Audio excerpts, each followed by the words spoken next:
গোপাল, যাচ্ছে গোপাল, ভাবছে গোপাল, হাসছে গোপাল, আসছে গোপাল, যাচ্ছে গোপাল, ভাবছে গোপাল, হাসছে গোপাল। যুগের পরে যুগ কেটে যায়, মানুষ তাকে ভোলে না। যুগের পরে যুগ কেটে যায়, মানুষ তাকে ভোলে না। চলে না রে, চলে না রে, চলে না রে, চলে না, চলে না রে, চলে না রে, কাকে ছাড়া চলে না। এসে পরিচয় গীতা, হাসির রাজা, জ্ঞানের রাজা, রসিক রাজা গোপাল ভাঁড়। হাসির রাজা, জ্ঞানের রাজা, রসিক রাজা গোপাল ভাঁড়। হাসির রাজা, জ্ঞানের রাজা।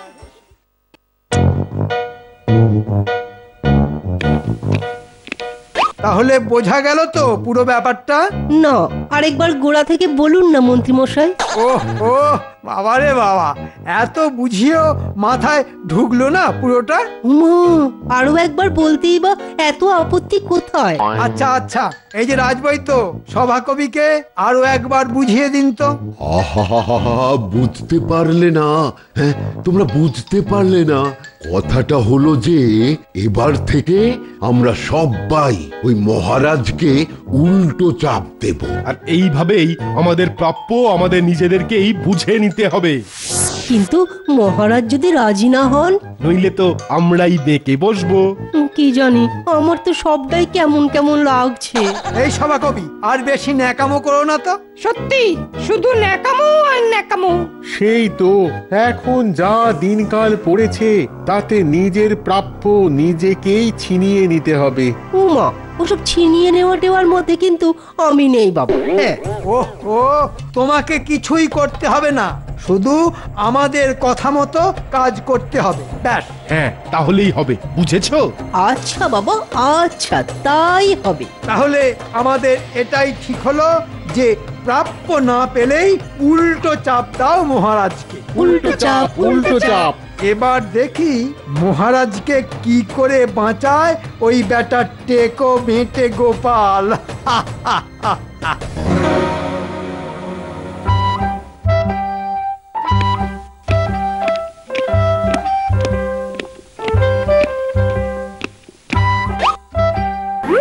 কি গো গোপাল, রাজসভায় আজ তুমি একা কেন? আর কেউ আসেনি বলে।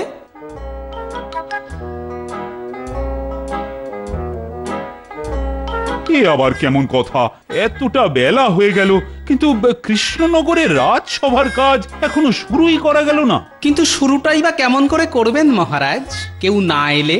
সেই তো, বিজ্ঞানী না হয় বেড়াতে গেছে তাই আসবে না, কিন্তু বাকিরা কেউ এখনো আসেনি কেন বলো তো গোপাল? দুটো কারণ হতে পারে মহারাজ।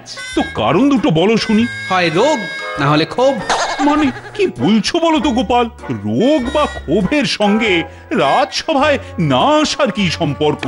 আসবো কি করে মহারাজ, মাইনেটা তো আর বাড়ছেই না। এ আবার কেমন কথা? গোপাল বলল রোগ নইলে ক্ষোভ, তুমি বলছো মাইনে। আচ্ছা, এই সবের সঙ্গে রাজসভায় দেরি করে আসার কি সম্পর্ক বলো তো? আছে মহারাজ, আছে। ওই মাইনের সঙ্গেই তো সম্পর্ক। যা বলেছেন মন্ত্রী মশাই, মহারাজ মাইনে না বাড়ালে আমরাই বা কি করে সময় মতো রাজসভাতে আসবো বলুন তো? সেই তো, সময়ে রাজসভাতে আসা যে কি ঝক্কির কাজ, কি বলবো।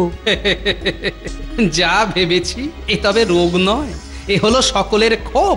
মানে কি কি কি বলতে চাইছো বলো তো তোমরা?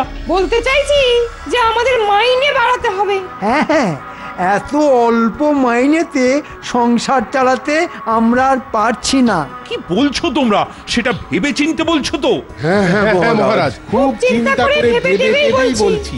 এই তো 6 মাসও হয়নি তোমাদের মাইনে বাড়িয়েছি। তো তাতে হয়েছেটা কি? আমাদের মাইনে আবার বাড়াতে হবে, নইলে রাজসভাতে আমাদের এইভাবেই আসা যাওয়া চলবে। হ্যাঁ, মানে আমরা যে নিরুপায় মহারাজ। তাহলে তোমরাও শুনে রাখো, আমিও নিরুপায়। আমিও তোমাদের মাইনে এখন আর বাড়াতে পারবো না। বেশ, তবে আমরাও এখন আসি মহারাজ। হ্যাঁ হ্যাঁ, আসি এখন মহারাজ। মাইনে বাড়ালে খবর দেবেন, তখন আসবো। কেমন? টাটা। কি এইভাবে আমার রাজসভা ছেড়ে চলে যাওয়া? না মহারাজ, না না, রাগ করবে না। আমাদের দাবি মেনে নিলেই আমরা আবার চলে আসবো সুসুর করে।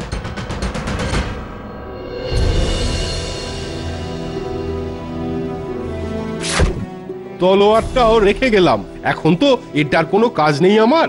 আসি মহারাজ।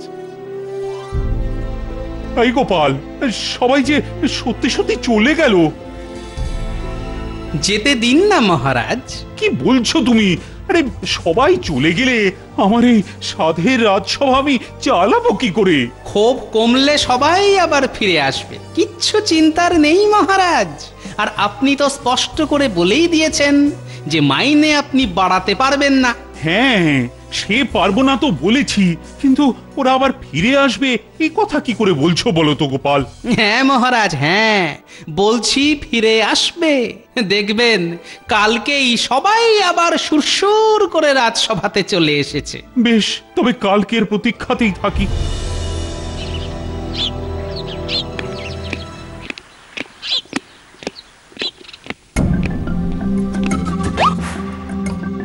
দেখো কাণ্ড, কেউ হাজির নেই রাজসভাতে। প্রহরী, এই প্রহরী! বলুন মহারাজ, কি আদেশ? দূর দূর, আদেশে নিকুচি করেছে। বলছি, রাজসভাতে এখনো কেউ আসেনি কেন? সেটা আমি কি করে বলবো মহারাজ? কেউ আসেনি সেটা তো না হয় বুঝলাম, কিন্তু আজ যে আবার গোপালেরও পাত্তা নেই।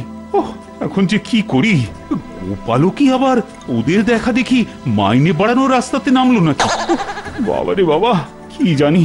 চিন্তাতে চিন্তাতে তো দেখছি আমার মাথাটাই খারাপ হয়ে যাবে। না না না না না, কি কি কি কি করবো এখন, কি করব? এক কাজ করি, সবার বাড়ি বাড়ি গিয়ে একবার বলেই দেখি। নিজে গিয়ে বললে হয়তো আসবে।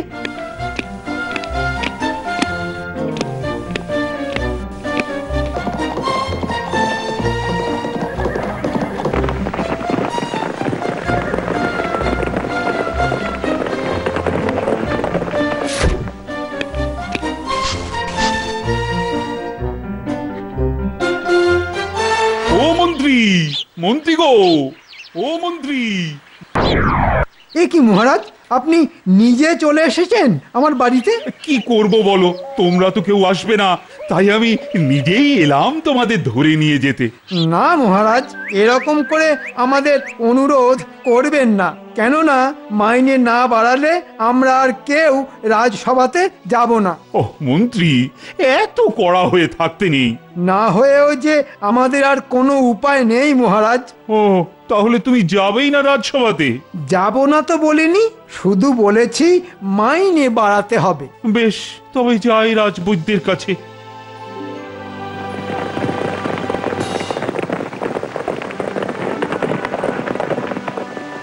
কি গো রাজবৈদ্য, আহা, এত গো ধরে বসে থাকলে চলে?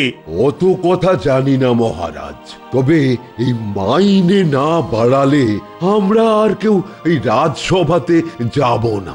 ও, তাহলে আর কি, আমি যাই।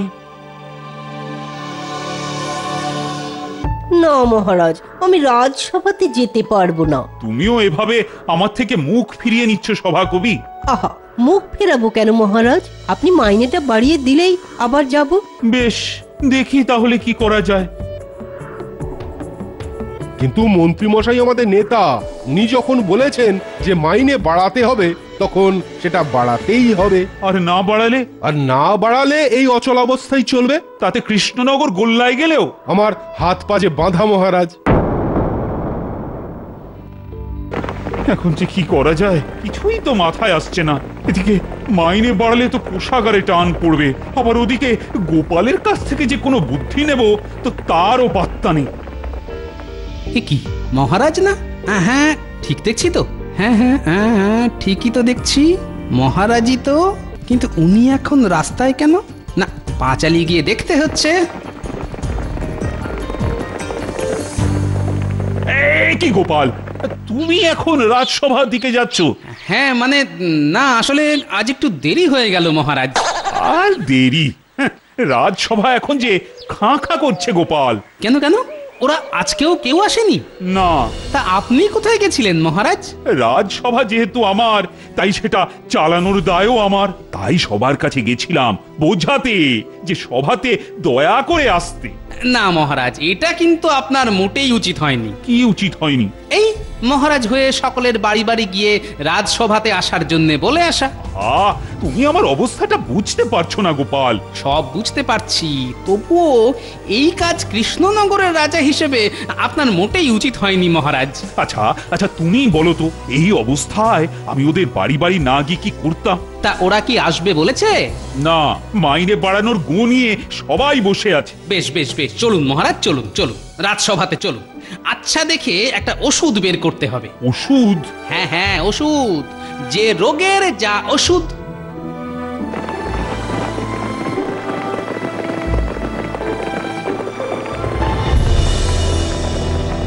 মহারাজ, আপনাকে এবার শুধু ফোঁস করতে হবে। ফোঁস?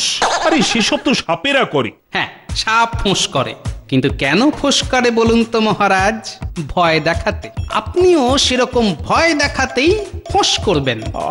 আরে তোমার কথার মাথা মুন্ডু তো আমি কিছুই বুঝতে পারছি না। সেসব বোঝারও দরকার নেই মহারাজ, যা করবার আমি করব।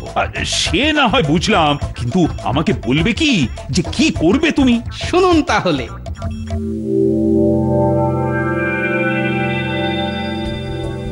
মহারাজ কেমন জব্দ হয়েছে দেখলে তো সবাই? হ্যাঁ হ্যাঁ, আজ তো একেবারে ওই বাড়িতে এসেই হাজির। আজ কিন্তু মহারাজকে দেখে আমার খুব খারাপ লাগছিল। এই চুপ করো তো, মাইনে বাড়াবে না আর শুধু সবার কাজ কাজ করে পাগল করে দেবে। সেই তো, আমি তো বাবা কোনো ঝঞ্ঝাটি রাখিনি, তলোয়ারটাও ওই দিয়ে এসেছি মহারাজকে। এবার দেখি না মহারাজ কি করেন। আমার তো শুধু ভয় ওই গোপালকে। তা যা বলেছো। ও যে আবার মহারাজকে কি বুদ্ধি দেয় কে জানে। হ্যাঁ, গোপালের বুদ্ধির কাছে কিন্তু আমরা সবাই শিশু। সে যা বুদ্ধি দিক না কেন, আমরা না গেলে তো আর রাজসভা চালু হবে না। হ্যাঁ, এটা একেবারে ঠিক কথা।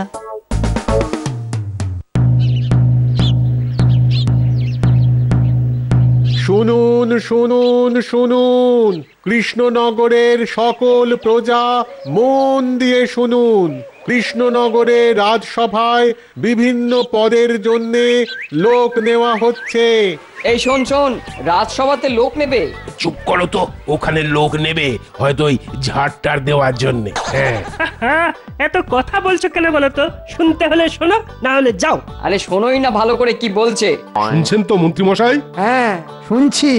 এসব কার বুদ্ধি বলে মনে হয়? গোপাল ছাড়া আর কার মাথা থেকে এসব বেরোবে? ভালো করে শুনতে দাও না সবটা। সেটি গো, তাহলে রাজসভার আগের লোকেরা গেল কোথায়? প্রজাদের মধ্যে যারা যারা এই পদগুলোতে আসতে আগ্রহী তারা কাল সকাল থেকেই রাজপ্রাসাদের সামনে সারি দিয়ে দাঁড়াবেন। শুনলে তো, তাহলে তো আমি সেনাপতি হওয়ার জন্য দাঁড়াবো। আমার চেহারাটা তো আর খারাপ নয়, আর সাহসও প্রচুর। আমি তো ওই মন্ত্রীর পদের জন্যই যাবো। আর আমি রাজবৈদ্য। হ্যাঁ, ভালো করে শুনুন, ভালো করে শুনুন। যারা যারা মন্ত্রী, রাজবৈদ্য, রাজপণ্ডিত, রাজজ্যোতিষী, সভাকবি ও সেনাপতির পদে আসতে আগ্রহী তারা কাল সকাল সকাল রাজপ্রাসাদের বাইরে সারি দিয়ে দাঁড়াবেন। সকলকে জিজ্ঞাসাবাদ করে বাছাই করবেন স্বয়ং মহারাজ, আর তার সঙ্গে থাকবেন গোপাল। শুনুন শুনুন শুনুন। চলো চলো চলো, কালকে তৈরি হতে হবে তো। ও আচ্ছা, তাহলে এই মতলব এঁটেছে মহারাজ। বেশ, তাহলে দেখাই যাক না কাল কতজন লোক দাঁড়ায় কটা পদের জন্যে। কি মন্ত্রী মশাই, আমাদের পদ থাকবে তো নাকি? ওমা, আরো কবি আছে নাকি এই রাজ্যে? থাকবে না কেন? আমি ভাবছি আমার কথা। কি যে হবে এবার কে জানে। আজই গণনা করে দেখেছি, আমাদের সময়টা এখন খুবই খারাপ। বাবা, এই যে লোকের শাড়ি! যাই, মহারাজের কাছে যাই।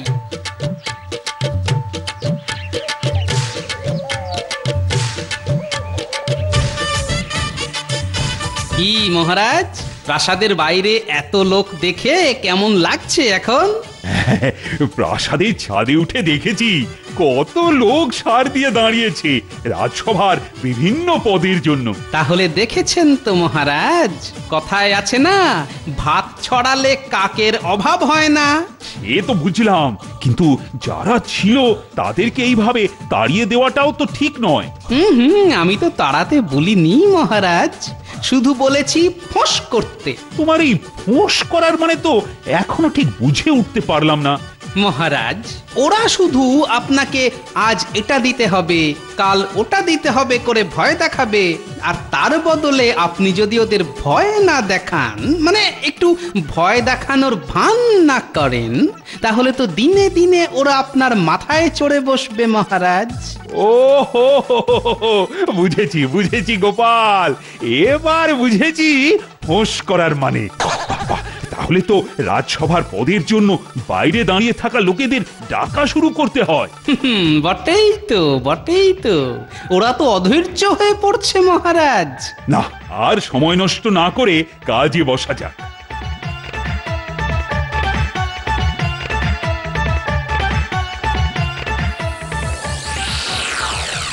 দেখছেন মন্ত্রীমশাই, কত লোক দাঁড়িয়েছে বিভিন্ন পদের জন্য। আমার তো মনে হচ্ছে আমি আর সভাকবির পদে ফেরত যেতে পারবো না। শুধু তুমি কেন গো সভাকবি?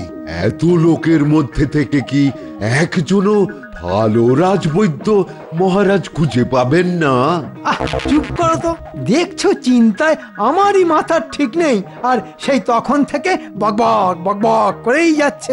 কিন্তু আপনার কথাতেই তো আমরা এই কাজে রাজি হয়েছিলাম। বাহ বাহ, শুধু আমি বললাম আর তোমরা রাজি হয়ে গেলে? হ্যাঁ, তোমরা তো সব দুধের শিশু, তাই না? মন্ত্রী মশাই, একেবারে বাজে কথা বলবেন না তো।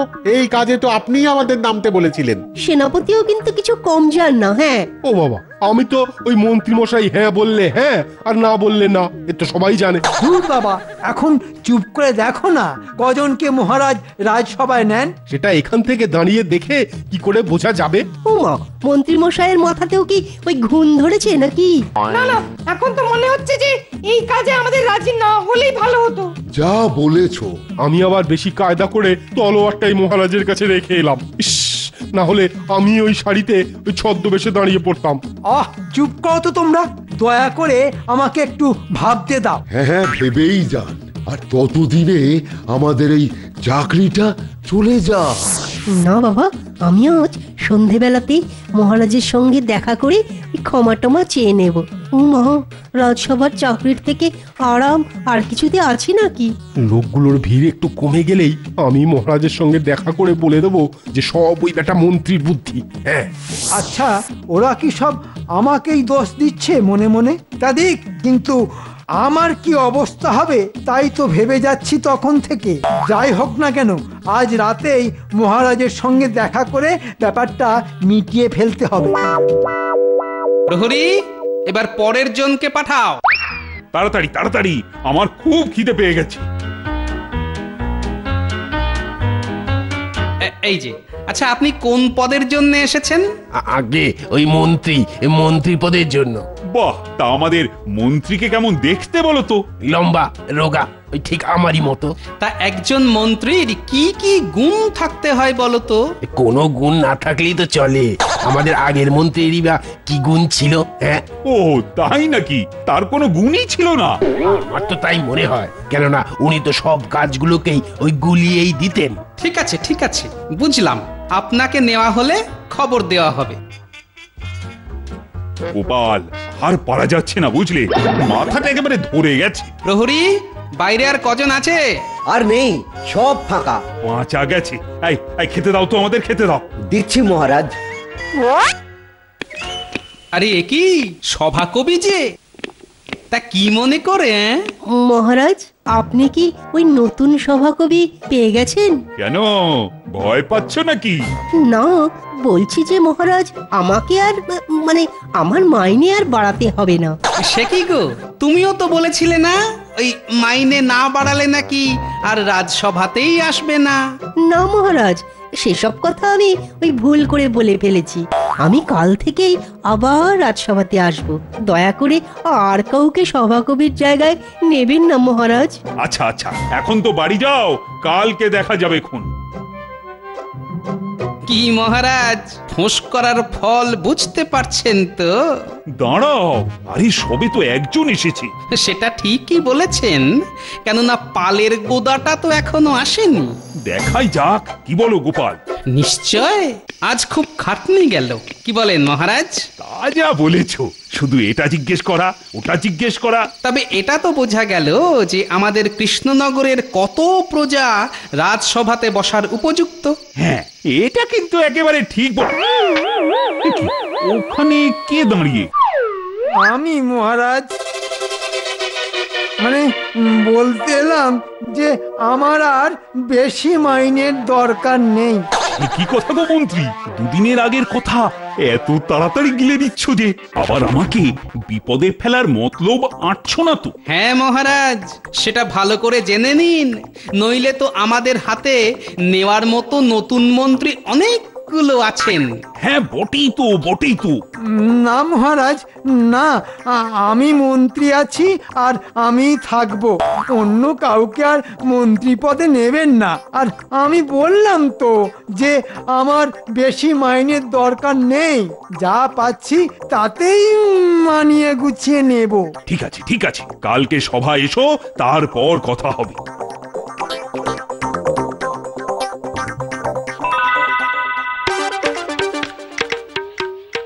এ কি গো গোপাল, মন্ত্রী আর সভাকবির সঙ্গে রাজবৈদ্য, রাজপণ্ডিত। আরে আরে আরে আরে, সেনাপতি আর রাজজ্যোতিষীও যে হাজির। তাহলে কি ওনারাও আর বেশি মাইনে দাবি করছেন না? না না না, আমরা আর বেশি মাইনে চাই না। তাহলে কি চাই? এই রাজসভাতেই পদ চাই। বেশ বেশ, তবে তাই হোক। মহারাজের জয় হোক। তা গোপাল, তোমার বুদ্ধিতেই তো এনাদের বুদ্ধি ফিরলো, আর এই জন্যে এই হলো তোমার উপহার। আগে মহারাজকে ভালো বুদ্ধি দিয়ে সাহায্য করাই তো আমার কাজ। বেঁচে থাকো গোপাল, বেঁচে থাকো, আরো বুদ্ধি দিয়ে আমাকে আর কৃষ্ণনগরকে বাঁচিয়ে রাখো। বেটা টেকো গোপাল আমাদের বাড়া ভাতে ছাই দিয়ে ঠিক মহারাজের কাছ থেকে 100 সোনার মোহর বাগিয়ে নিল। এদিকে আর তাকাবেন না মন্ত্রী মশাই, বলা তো যায় না, চাকরিটা আবার চলেও যেতে পারে। ওরে বাবা, না না, একেবারেই না, একেবারেই না।